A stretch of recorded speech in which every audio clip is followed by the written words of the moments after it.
Hello, everyone, and welcome to episode 11 of the Simulated Air Tanker Operations Brief series. Today, I'm going to be doing a little bit of an update on some of the projects we've got in the works. If you've been following on our Facebook page or Discord channel, you know that there's been several projects underway. We've kind of gotten back into doing repaint work after I released the P2 Neptune update package for the AW Neptunes. That launch went really well. It was really well received in the community, it seemed like. Um, so some of the projects that we kind of shelved while that was in development and being worked on were as you see it down here in front of me here, the AT-802 Amphibians. Um, I planned on doing a large repaint package for them like I did for the wheeled versions. The wheeled version package I put out several months ago now, but I wanted to get the amphibians worked on and put out. So there's several liveries. There's 4 completed, including this new one here for Northwest Territories and Government Northwest Territories up in Canada. I have several more in development. I'm gathering more photo references for those. So right now the package is looking at 8 aircraft, but that's not the final total. I might do more. Um, just depends on what libraries I can see and find and um, whatnot else. So right now we've got Montenegro. The United States will have some. Canada will have a number of them, and I believe France and Spain are other countries I'm looking at doing versions for. So I haven't gathered any reference photos on those aircraft yet, but the thing about Air Tractor and their factory liveries, they all look fairly similar with minor changes. So doing repaints, luckily for this version, hasn't been too difficult to work with. Um, some of the shortcomings, unfortunately, with the FSN uh, amphibians, or I mean the AT-802s, is that if you look at the model itself, it is super detailed for being freeware. I mean, we know that originally these were supposed to be a payware aircraft, and the project just kind of fell apart due to internal differences, I guess, for with the modeler and the guys that were trying to put this together. But when they released the freeware package, they kind of left some stuff to be desired, such as the wings. They basically mirrored the textures for the wings, so I unfortunately cannot put the numbers and markings on the wings, otherwise they'll get mirrored upside down. It just looks terrible, so I have to leave them blank, which is unfortunate. But I mean, the overall livery, as you can see, is still represented. You just don't get the numbers or the any type of writing or anything that would be on the wings on some of these. Some of the companies that operate these, they have their names embroidered on the or painted on the wings, and obviously then the aircraft ship numbers are on the wings as well. But yeah, unfortunately, that's not something you're going to be able to do. We have toyed with the idea of maybe taking this under a P3D native conversion with adding PBR to it and stuff like that. But Jeremy, our other modeler, is the one who did that in his own, just for personal use. But it looked really good, in my opinion, whenever he showed me the prototype that he did. So, that might be something that we pursue later, at a later time, if we can maybe get a hold of somebody from FSN to maybe get permission to do that. That would be kind of cool to do, because the AT-802 is a cool platform for firefighting. They're they're relatively fast and maneuverable, and just an overall fun platform to fly around with, in my opinion. But along with the AT-802s, we just put out a repaint package for the Carenado 525, the Cessna Citation 525 Alpha, the CJ2, with the fictional lead jet liveries for New South Wales Rural Fire Service and Australia. a Coulson support slash lead livery, and a U.S. Forest Service. Yeah, so the repaint package for those, as you can see here, it's one of this is for the U.S. Forest Service, is for the lead aircraft. They obviously, the U.S. Forest Service and other agencies that have the lead jets don't operate this particular version of the Citation. It's another version. The I believe it's the 550 series, which does not have the horizontal stab up here, the on the vertical stab up here. It's the typical conventional tail Citation, but I felt this was a relevant substitute for that version. So it's a semi-fictional repaint, which as people know, I'm not really big into doing fictional liveries on aircraft. I like to represent the real aircraft as much as possible, so this is kind of an offshoot of that. I didn't have that version of the Carenado Citation. I did have the CJ2, so I decided to paint it instead. But yeah, it was a small package, and it was only available on Simviation. I didn't upload it to Sim Outhouse. But it's a fun little platform if you put aerobatic smoke on it and flying it around a fire, and doing lead work with it is actually pretty fun.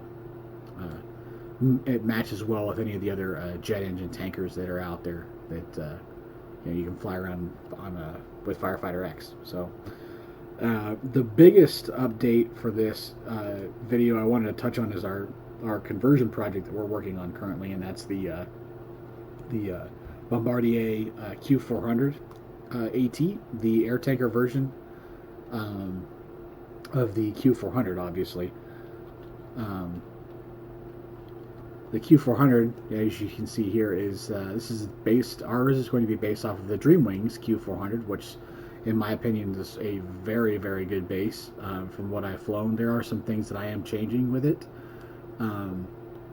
but our version, as you can see here, has the conformal tank on the bottom of it. This version, it's a relatively new tanker, so it hasn't been around for very long, but it is rising in popularity. It's used.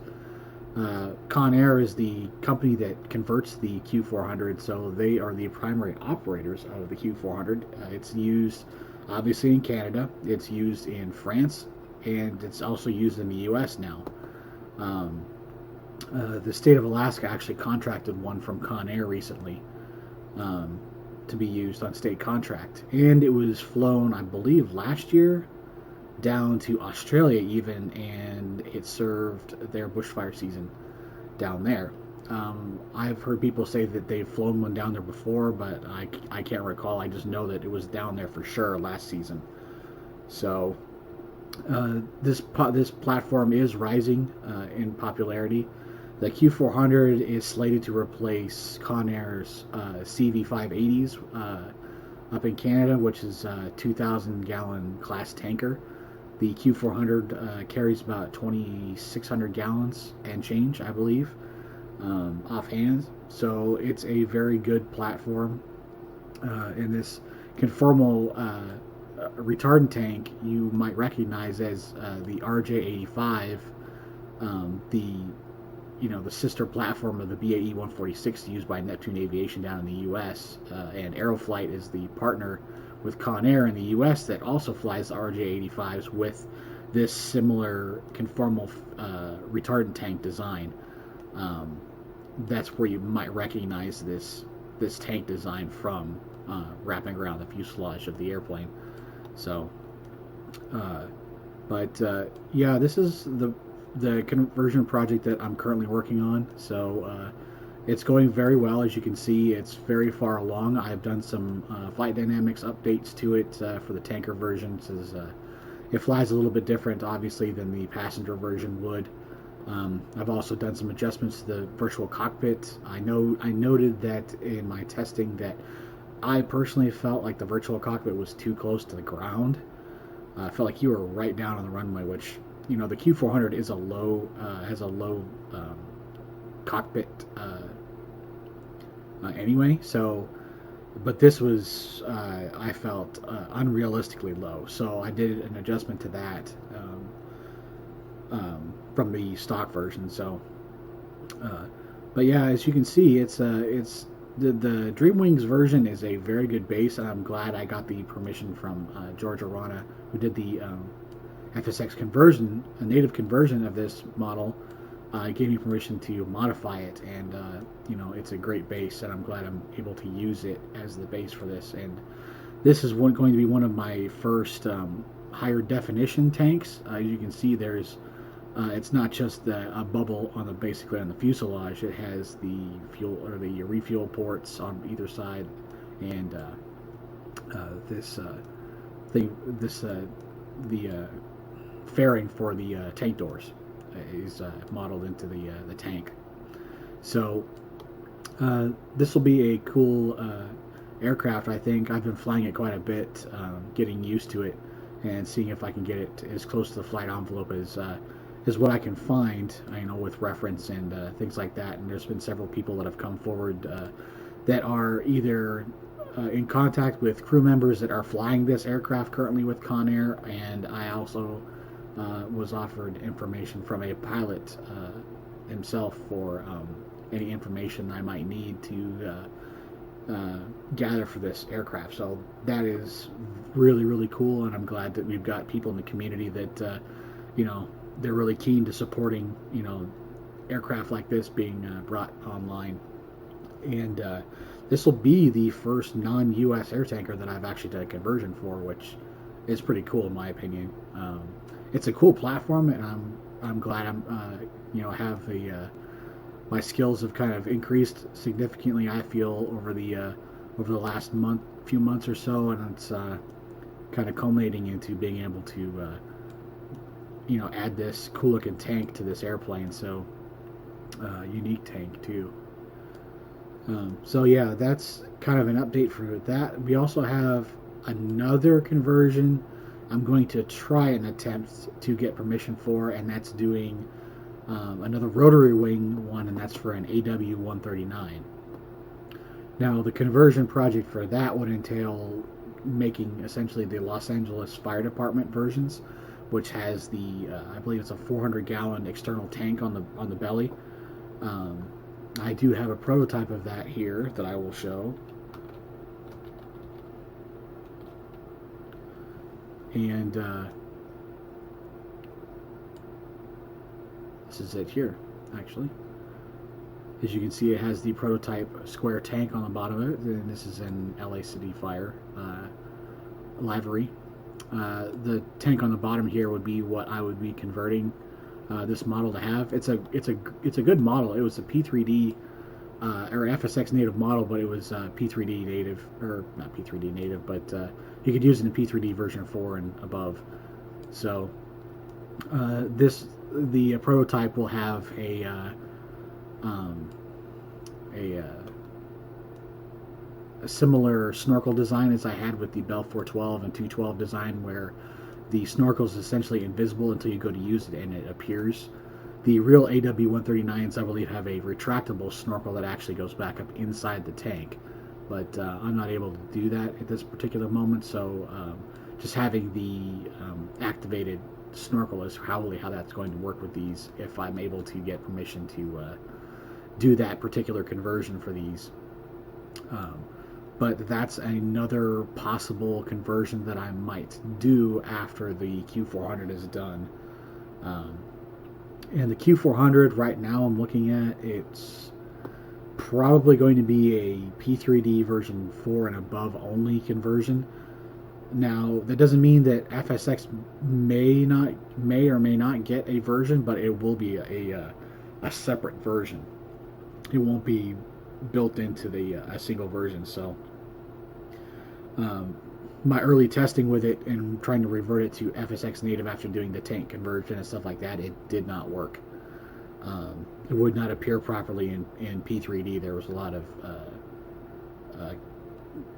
of issues with the visual model for whatever reason. I've not been able to track down why it does that, but yeah. So if I do an FSX version, it'll have to be a lengthy process of trying to figure out if there's any bugs with it, with our beta team, our simulated air tanker operations beta team people that graciously donate their time to help take part in some of these projects that have FSX or P3D. So trying to support FSX still is becoming quite a chore, but luckily we still have people in the community, our community, that still use it. So, sharing files back and forth with trying to get stuff to work in FSX, is still possible, but that particular version may present a problem for doing an FSX version. So that's kind of up in the air, but it's going to be for sure at least P3D version 4 and above.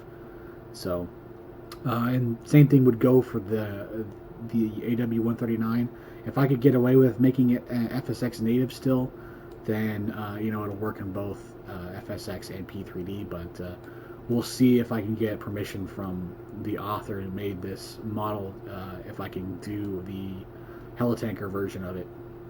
But yeah, so that's kind of a quick update for the projects that we're looking at doing in the future and what's currently in development. And hopefully with the AT-802 repaint package for those shouldn't take too long, hopefully. But it all depends on when I finally finalize how many aircraft I'm actually going to do. So thanks for hanging around, and stay tuned to the next one. Thanks, everyone.